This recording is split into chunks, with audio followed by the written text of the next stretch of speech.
சமீபத்தில் நம்ம எல்லாருக்கும் பிடிச்ச ஒரு ஃபேவரட் ஆக்டரோட படம் வந்தது. அது ஏ ரேட்டட் மூவி. அது ஏ ரேட்டட் மூவின்னு தெரிஞ்சிருந்தாலும் தியேட்டர் வாசலில் ஒரு சில பேரண்ட்ஸ் தன்னோட குழந்தைகளோட லைனப் ஆனாங்க. தியேட்டர் மேனேஜ்மெண்ட்டுக்கும் பேரண்ட்ஸுக்கும் நடுவில் ஒரு ஆர்கியூமெண்ட் வந்துச்சு.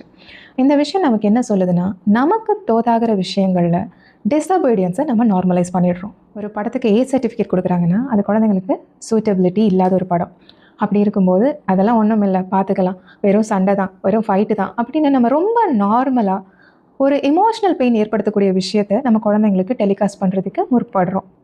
That is not right. குழந்தைக்கு எகெயின்ஸ்டாக ஒரு க்ரைம் நடக்குதுன்னா நம்ம சோஷியல் மீடியாவில் ரஷ்அப் பண்ணுறோம், நிறைய கமெண்ட்ஸ் போடுறோம், நிறைய கொதிச்சு போயிடுறோம். ஏதாவது ஒரு அவலம் நடந்தால் தான் சைல்ட் சேஃப்டி பற்றிலாம் நம்ம பேசுகிறோம். பட் இதுவே குழந்தைகளை பாதுகாக்கிறதுக்கான சில ரூல்ஸ் அண்ட் ரெகுலேஷன்ஸ் யாராவது கொண்டு வந்தாங்கன்னா அது நமக்கு இன்கன்வீனியண்ட்டாக இருக்குதுன்னா நம்ம உடனே அதை இக்னோர் பண்ணிடுறோம்.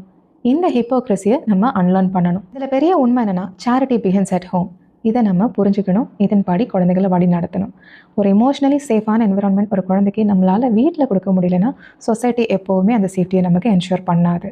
அப்படி இல்லாத பட்சத்தில் எந்த ஒரு லா, எந்த ஒரு ஹெல்ப்லைன், எந்த ஒரு பாலிசியும் நம்ம குழந்தைங்களை பாதுகாக்காது. பெரும்பாலும் குழந்தைங்களோட எமோஷனல் பெயினை நம்ம சைலன்ஸ் பண்ணிடுறோம். இப்படி இருந்தால் ஹெல்தியான அடல்ட்ஸாக நம்மளால் அவங்கள உருவாக்க முடியாது. ஒரு கவுன்சிலிங் சைக்காலஜிஸ்ட்டாக, ஒரு சைல்டு தெரபிஸ்ட்டாக என்னோட மெசேஜ் பேரண்ட்ஸை ப்ளேம் பண்ணணுங்கிறது கிடையாது.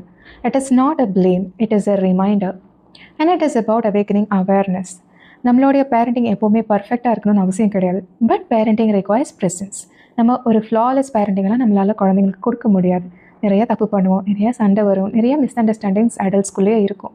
பட் இது எல்லாத்துலேயும் நம்ம கான்ஷியஸாக நம்மளோட குழந்தைங்களை பாண்டடாக வச்சுக்கிறோமாங்கிறது தான் விஷயம். ஒவ்வொரு குழந்தையினுடைய தேடலும், நம்ம ஒரு தப்பு பண்ணாலோ, நமக்கு ஒரு ப்ராப்ளம் வந்தாலோ நம்ம அதை போய் வீட்டில் சொல்லும்போது நம்மளுக்கு லெக்சர் கொடுக்கறதுக்கு முன்னாடி லிசன் பண்ணுறாங்களா, நம்மளை கண்ட்ரோல் பண்ணுறதுக்கு முன்னாடி கம்ஃபர்ட் பண்ணுறாங்கிற தேடல் இருக்கும். மேபி லொக்கேட் பண்ண தெரியாது, வார்த்தைகளில் சொல்ல தெரியாது. பட் இது ஒவ்வொரு குழந்தையினுடைய பார்வை. எப்போ ஒரு குழந்தை தன்னுடைய குடும்பத்தை ஒரு சேஃப் ஸ்பேஸாக உணர ஆரம்பிக்குதோ அப்போவே இந்த சொசைட்டி ஹீல் ஆரம்பிக்கும். நீங்களும் நானும் தானே சொசைட்டி. ஒரு குழந்தையுடைய ப்ராக்ரஸ்ங்கிறத டெக்னாலஜி வச்சும் அந்த குழந்தை எடுக்கிற கிரேட்ஸ் வச்சு மட்டுமே நிர்ணயிக்க முடியாது. ஒவ்வொரு ராத்திரியும் உங்கள் குழந்தை தூங்க போகிறதுக்கு முன்னாடி எமோஷ்னலி சேஃபாக இருக்கிறோம் அப்படிங்கிற உணர்வு தான் உங்களுடைய வெற்றி. அவங்களால தான் ஒரு ஹெல்தி இண்டிவிஜுவல் ஆஃப் த சொசைட்டியாக நாளைக்கு ப்ரொடக்டிவ் மெம்பராக மாற முடியும். Take care. Wish you all a happy Deepavali.